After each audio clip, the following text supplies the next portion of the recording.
In order to do this, I have to go back to 2019 before the pandemic.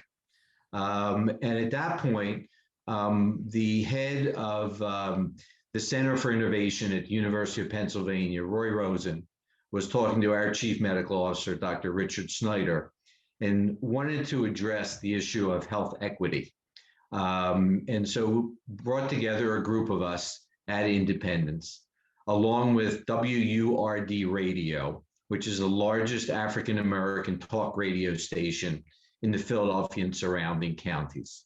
And the idea was, could we find a topic that we could address where health equity is a problem and work together using the trust that WURD has with the African American community in order to make this successful.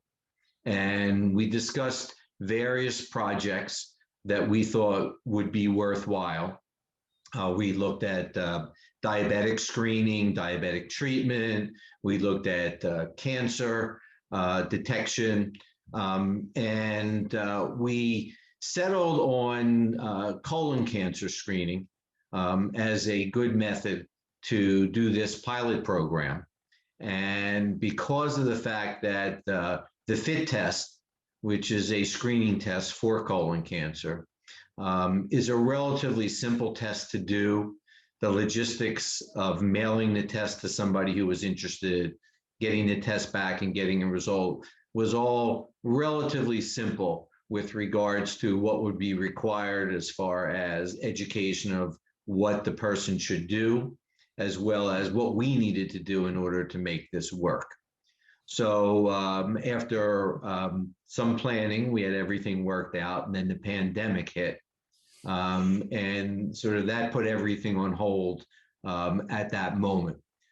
So we took some time, and as things started to even out a little bit, and the other thing, not that we weren't aware of the health equity issues, because that's what really started this in the first place, but clearly the pandemic even intensified everybody's understanding of the health equity issue. And in Philadelphia, we have the Black Doctors Coalition, who's gained tremendous trust in the Philadelphia area and sort of highlighted the need to have spokespeople in the African American community to accomplish the type of health equity that we are trying to accomplish.